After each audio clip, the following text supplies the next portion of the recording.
Hey, Kristin, this is a split show with me in Palm Springs and you in, where are you? Washington, D.C. Okay, area. cool. Anyway, this is the Swish edition for February 25th. Swish edition, tune in for a listen. Travels, movies, and celebrities with Scott and Kristin. Swish edition, it's where we all go. For pop culture silliness from coast to coast. It's where we belong. SwishEdition.com. SwishEdition.com. Hi, Kristin. Hi, Scott. Greetings from Palm Springs, California. I see the palm trees right over your shoulder. I know, and the electrical line going right through my head. It's funny here in Palm Springs, all of their lines are above ground, so they're just everywhere, and you can't avoid them, and they kind of ruin the aesthetic of the beauty that is here with the mountains and the all the trees and stuff. But I don't know why they haven't put them underground. It seems crazy to me. Well, they don't have to worry about winter storms bringing trees down, I guess, like we That's do. true. That's true. How much snow did you get? Just a nuisance amount, really. 3 or 4 inches, I think. Just Yeah, enough to be a pain in the ass. there you go. Fun. Well, it is 66 right now, on this Wednesday morning. It's 7 o'clock in the morning here in Palm Springs, but we're going up to 91 today, Kristen. Wow. Yeah, so 91. will I get in Just the a, pool? I don't know. The pool water is 77 degrees, so it's a little chilly. oh, that sounds like it would not be pleasant. Yeah. Wait until it hits 90 and you get really, really hot and then get in. Yeah. My sister got like something like 20 inches of snow up in New Jersey. And And there's and they're calling for more, I think, sometime next week. I'm so over it. I want spring. I want flowers. I want Easter. I'm done. I think I invited you to come with me to Palm Springs. Could have avoided all of it. Anyway, it is Wednesday, February 25th, and this is episode 503 of the Swish Edition, split from California. And I think first time I've done the show. Well, we've done audio versions of the show from California before, but never video. So it's a Well, first, there you go. Kristen. Hmm. I got some quick shout outs before we get into the meat and potatoes of our show today. Happy third wedding anniversary to Tracy, my sister-in-law, and her husband Greg. I guess Aw, yeah, today is their anniversary. They got married, Kristen, in the same Las Vegas chapel that Dale and I got married in. that's so cosmic. Yeah, and it was they did not use the fast lane because the chapel that we got married in has a drive-through wedding venue. You don't even Of have to course get it out of the does. car. Right. Love it. Anyway, so that happened. And also happy birthday to my brother-in-law, my other brother-in-law, Jay Cooper, whose birthday is tomorrow. Oh, happy Excited about birthday, that. Jay. Yeah, and I have to make sure I remind him that his birthday present's going to be late. It is right now porch waiting for me to get home so that I can wrap it and send it to him. So it's super late. I'm sure he'll Also, be okay with it. Kristen, I think I shared this information with you, and I just was dumbfounded by where listeners of the Swish Edition live. Shout out, Kristen, look at this list. We have listeners in Ukraine with everything they're going through, Japan, Italy, Saudi Arabia, South Africa, Norway, Nepal, France, Canada, and 21 other countries. Of It's course, just blowing my mind. we're most popular in the United States, of course. The second is the United Kingdom. And here's the third one, which is going to surprise you, Kristen. Our third most listeners are living in Hong Kong. That's so crazy. I know. Who are these people listening to the Swish Edition from Hong Kong? What are they getting out of this exchange that makes their lives better? I don't know. I They're can't so imagine it. funny. Uh, I have to tell you, I've been binging it, and I think I shared a little bit of it with you. I'm loving the new Gordon Ramsay documentary series. It's a 6-part series on Netflix. Have you seen any of it? It is so good.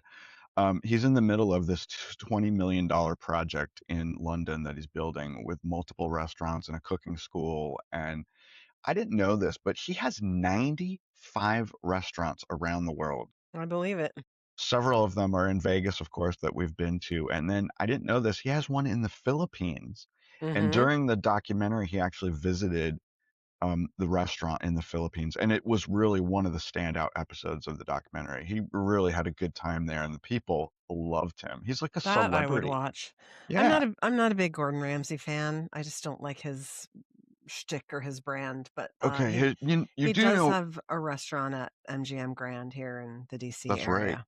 You know that his shtick on the TV shows is very different from his persona in real life. Whatever, I guess. I saw the only reality TV that I ever watch is what's playing with captions when I go to get my nails done at the nail salon, and they frequently, for whatever reason, play the Gordon Ramsay, the show where he goes and rescues small restaurant owners that are failing. And it's like tough love, I guess, so it's a little bit more palatable than yelling and screaming at sous chefs in kitchens, but I don't know. I just don't like him. I Oh, love sorry. him. Sorry, not sorry. I love him and his beef Wellington. One of the best things on his menu. Someday maybe I'll check out Hell's Kitchen or whatever the hell it's called. Kristin, I look horrible MGM without my Grand. key light. This is awful. Your Awful key light. light. Yeah. Well, you're facing the wrong direction. You should have the sun coming up on your face, not No, but then behind you'd be you. looking at the garage, so this is better. Okay. Well, moving along, I don't have a Gordon Ramsay tie-in or a story about Hong Kong, but I do have a story about something that happened in Napa, which is very interesting, Scott. So, did you know that one of the world's largest winemakers is Gallo? I'm trying to think of the catch line from their Ernest and Julio Gallo. If it's not, what was it? It was like something that the tagline was about having time for wine. I can't remember. Anyway, from back in the 80s.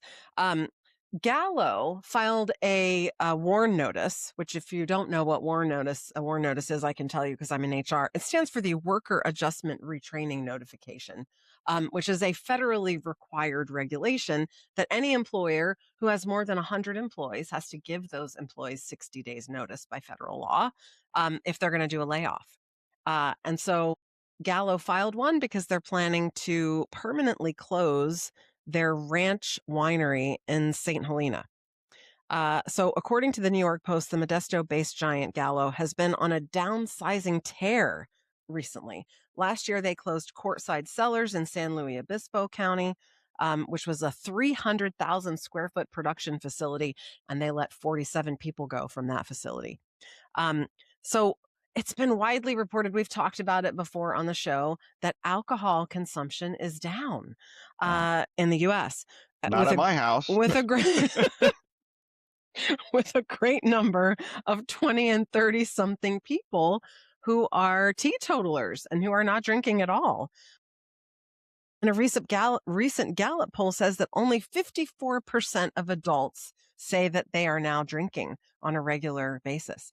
And so I think, there's a lot of theories that people are just trying to live healthier lives. Some people say, well, the economy is crap, so cost is a factor and people aren't spending their discretionary dollars on booze anymore. Or maybe because so many places have legalized marijuana and people are using that recreationally to relax instead of a glass of wine every night. According to a recent report from the Wine Business Monthly publication, there were 4,727 wineries in California last year, which is crazy. I know. Right? And as of February of this year, there are 4,646.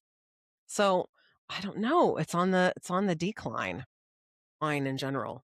Yeah. Well, it's kind of sad for the wine industry, I can imagine, and for Napa Valley, and for the people that make glass bottles and corks, and the stores and that sell charcuterie. it, right? Who's going to eat charcuterie without wine? Oh my goodness, my favorite. when you come to Vegas, I'm going to take you to our favorite charcuterie restaurant. It Oh, is yeah? just to die for. It's called Wally's. It's at Resorts World. Anyway, Dale and I are price sensitive when it comes to wine. I don't know about you. I am certainly not a wine snob. We've Me had either. very expensive varieties. We've gone to these tastings and we've gone to special dinners where there's a different a vintage served with each course. We're talking about bottles of wine that cost $600, $700. I just don't understand the difference, I guess. I don't appreciate the difference at all. Right. Our house wine, Kristin, is Black Box's Pinot Grigio that comes in a box. And it is, I believe I can get it for $15.99 at Target, and it's 3 bottles of wine, so it lasts us a good long time. And it's fine. It's very drinkable. And I know this is going to shock people who love red wine, but the Charles Shaw Red Blend from Trader Joe's. $2 Chuck, man. Yeah, Well, you can't beat it. It's $3.99 in Vegas, but Laura and Jay served it at Christmas time, and I fell in love with it. It's very drinkable, It and is. I drank a whole bottle and didn't get a hangover, or a headache.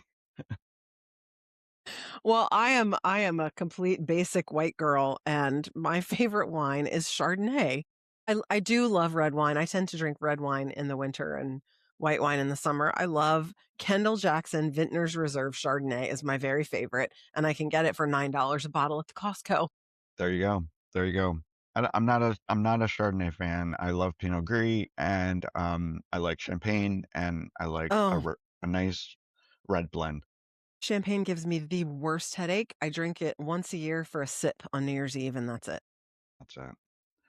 Want to hear a tragic story with a happy ending? Yes, yes, yes. Okay. In Las Vegas, where I'm usually based, there is the most horrible woman in the world. She lives there amongst us.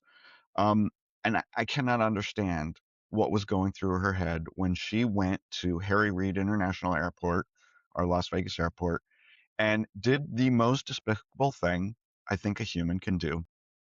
She arrived at JetBlue's airport ticket counter with a 2-year-old golden doodle mini poodle mix. Okay, a cute little dog.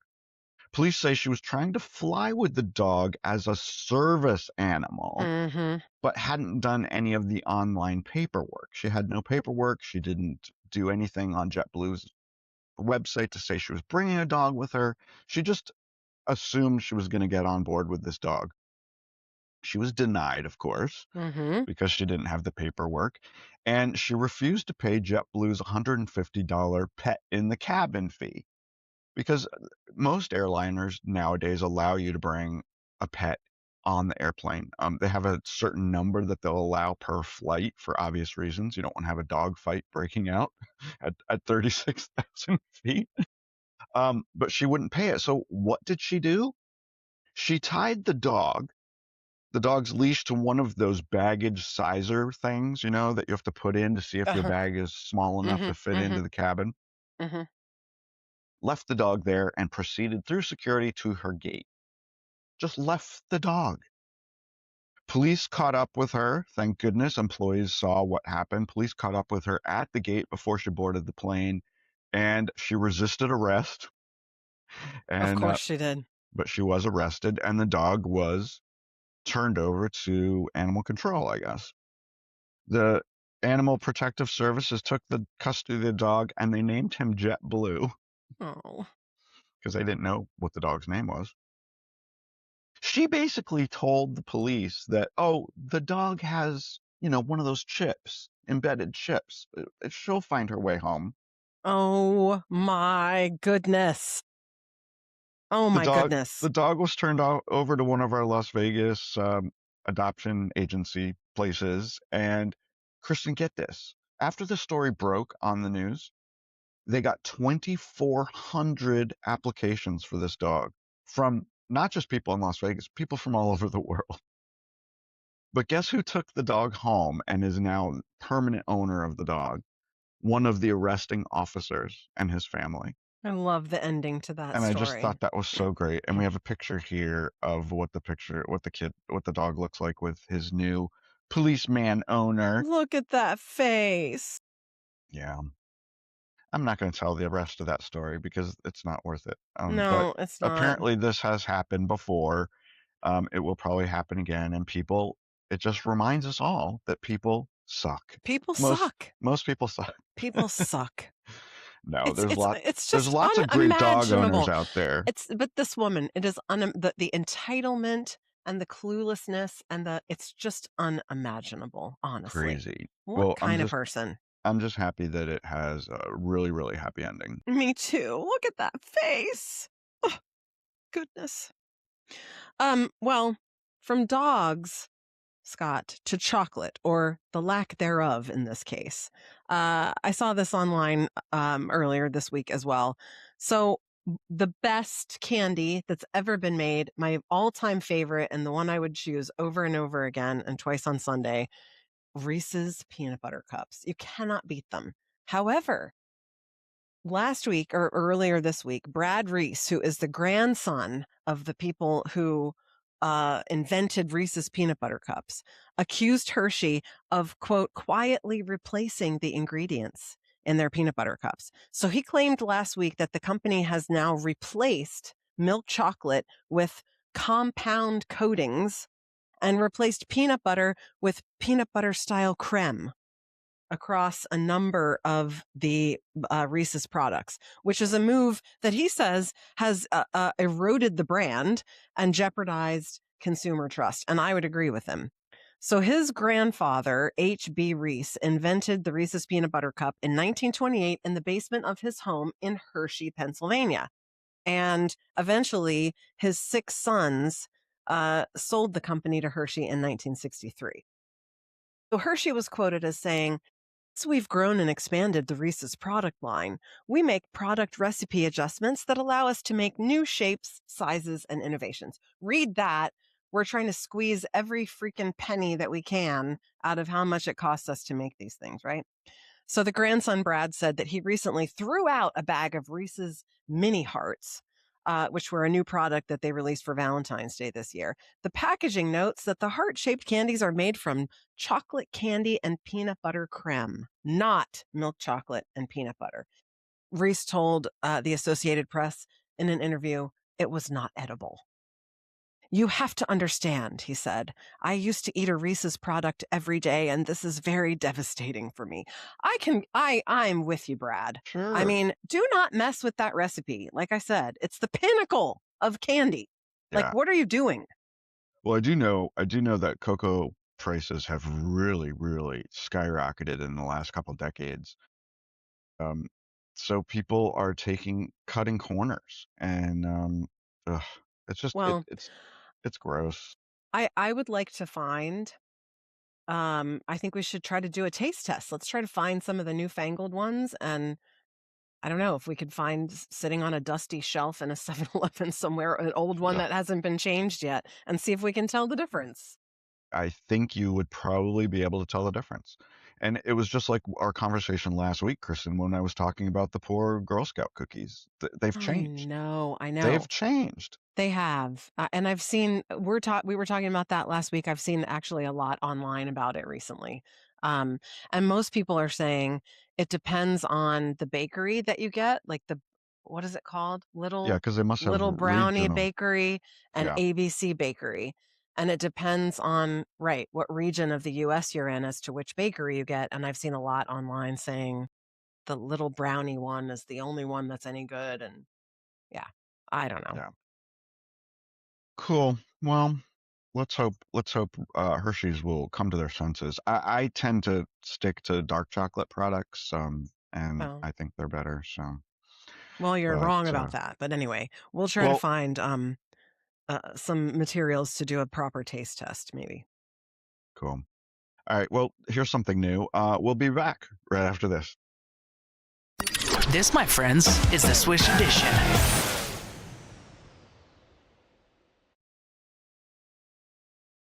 You're listening to Swish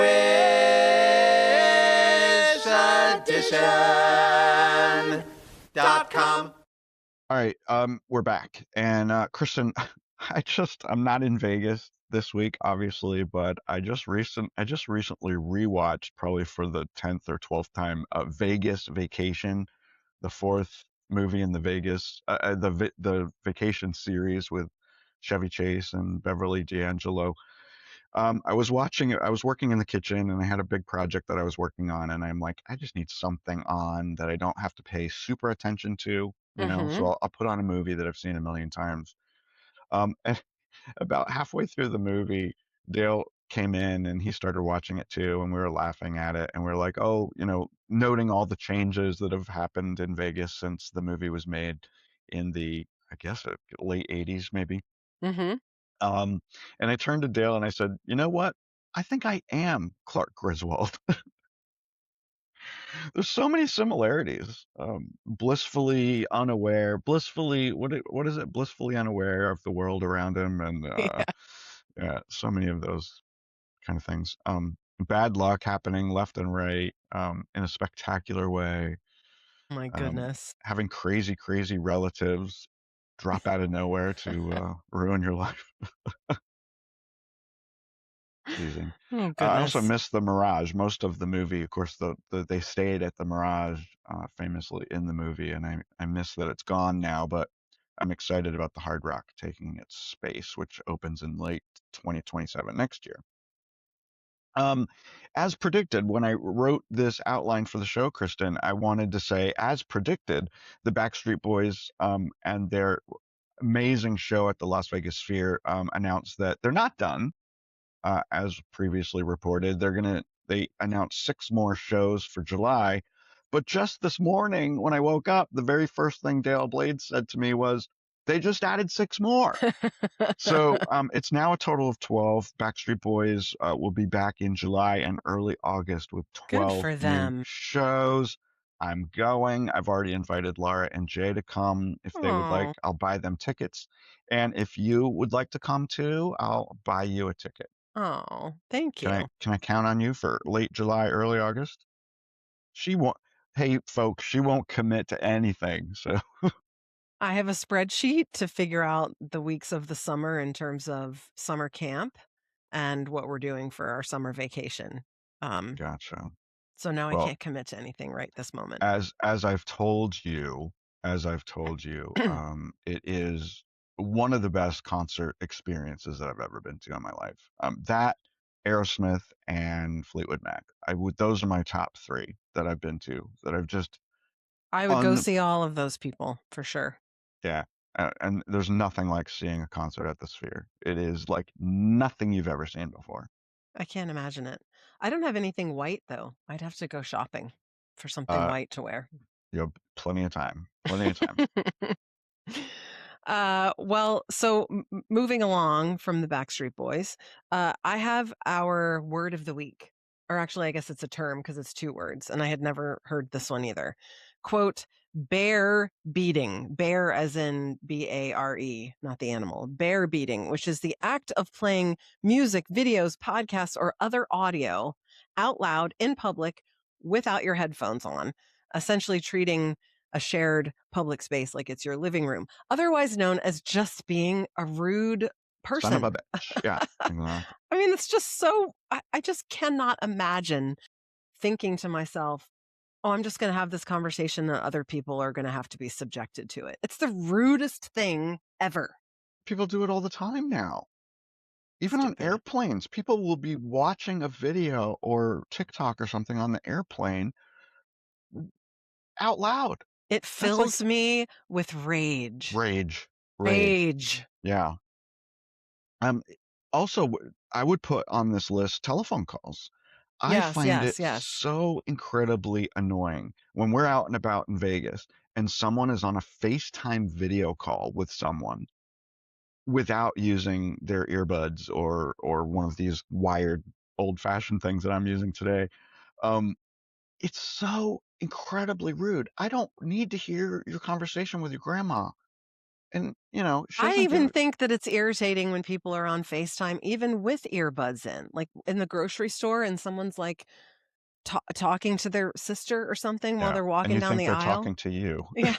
Excuse me?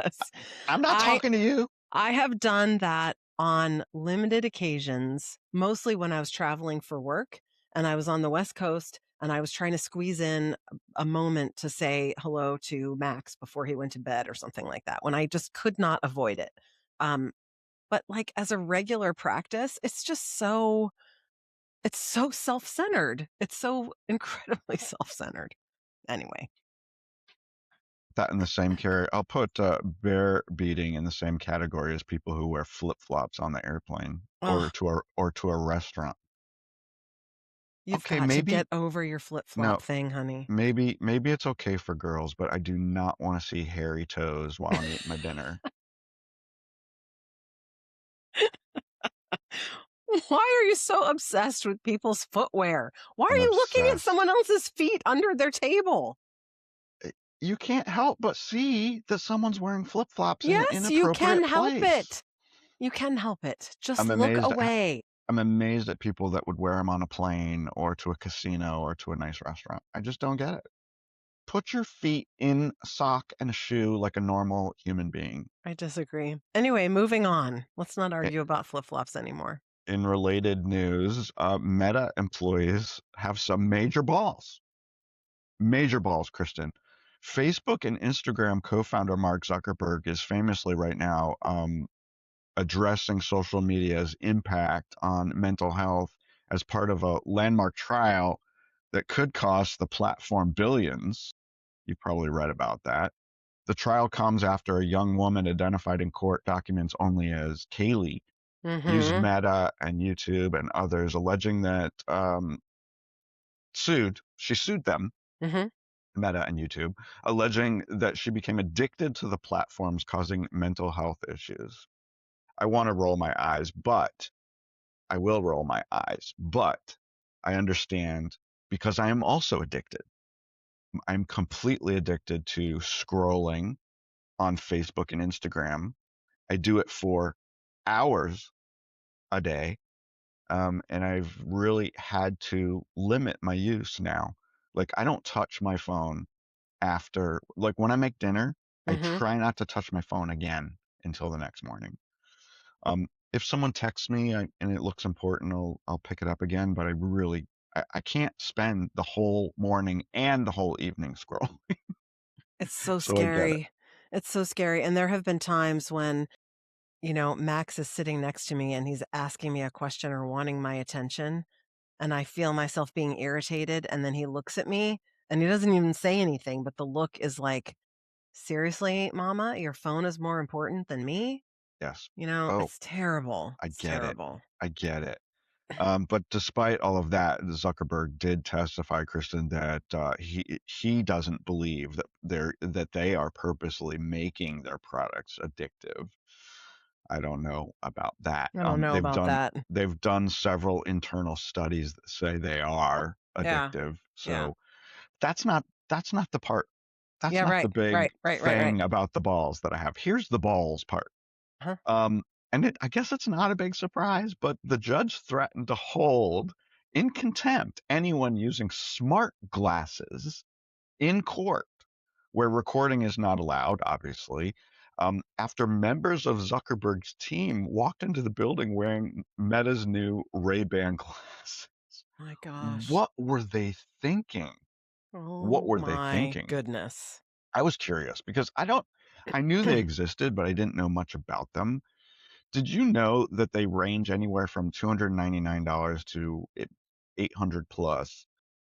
And they have a little, so embedded into the frame of the glasses, and you can get them with clear glass, you can get them with subscription, not subscription, prescription lenses, you can get them darkened, transitions, you can get all that stuff.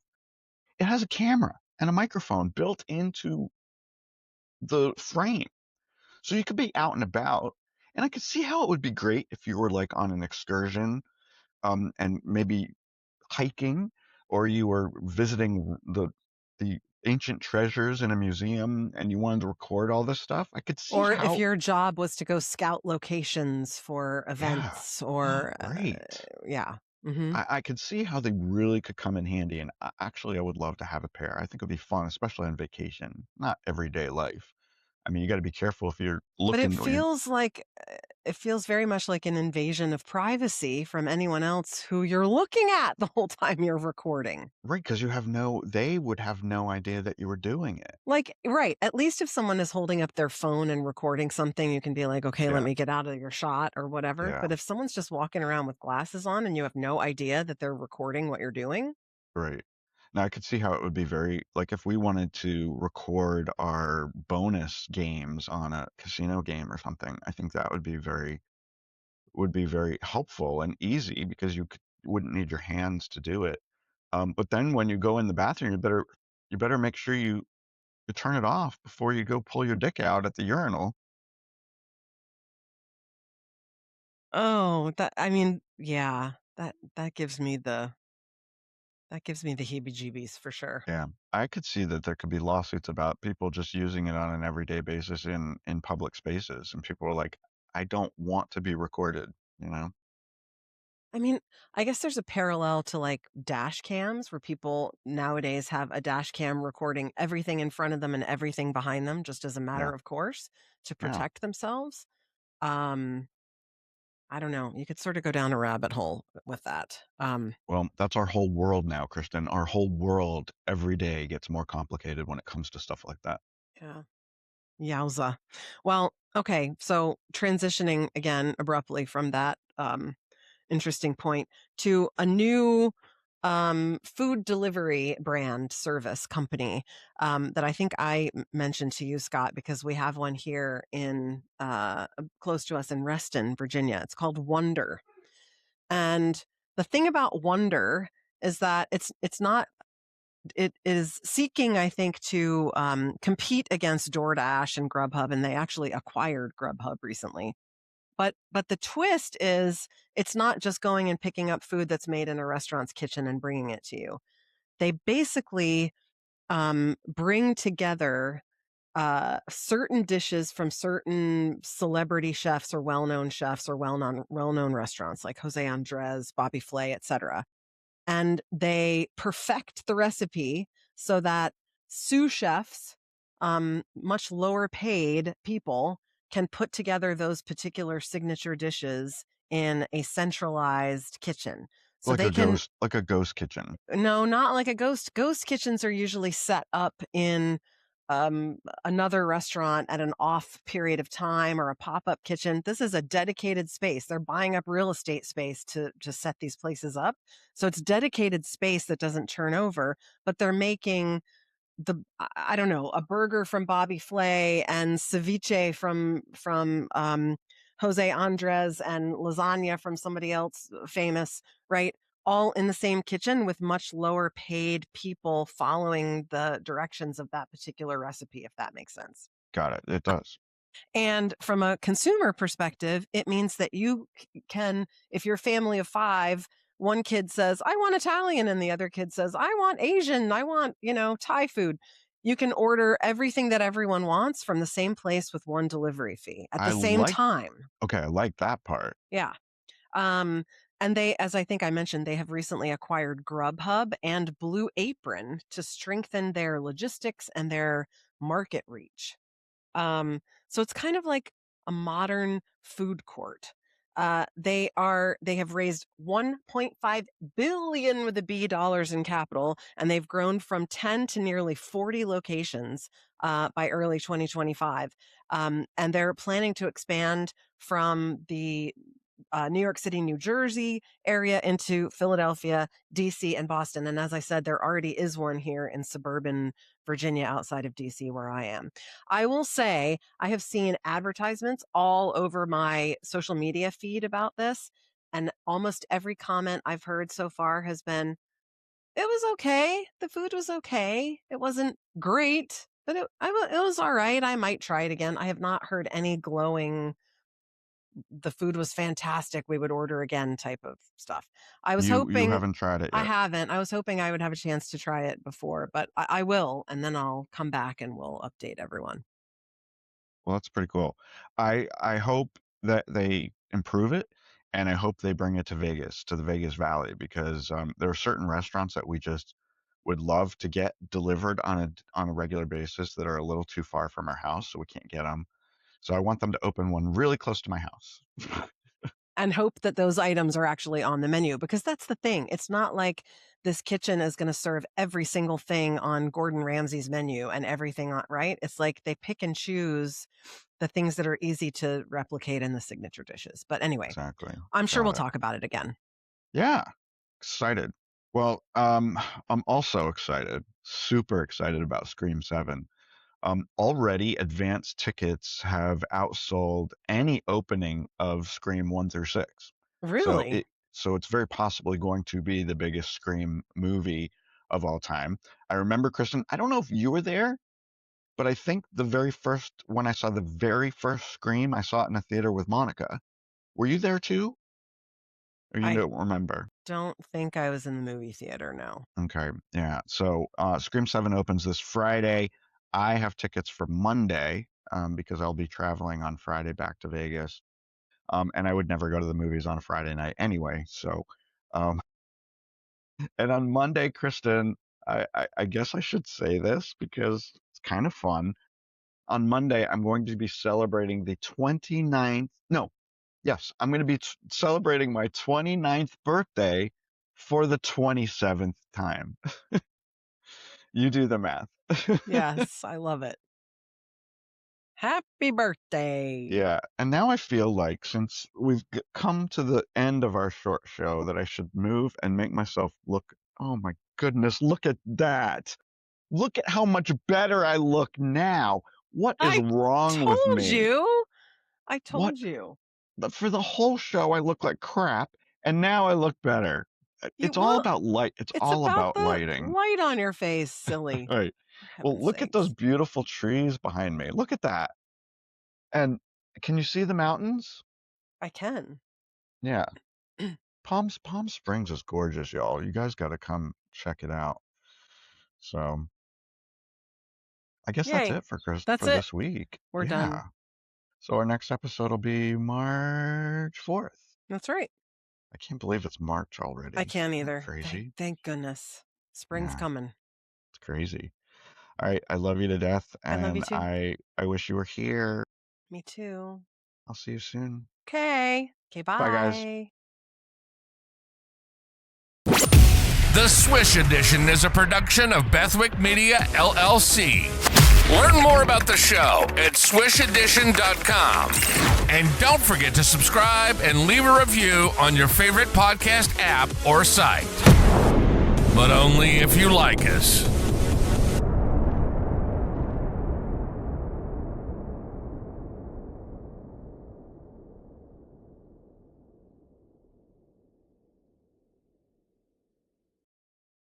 Let's do a little tag, but I'm not going to do topics. What are you going to do? I don't know. Just something to go ahead of the opening. You can say whatever you want. I don't have anything to say. All right, we'll just look at the camera then. Okay.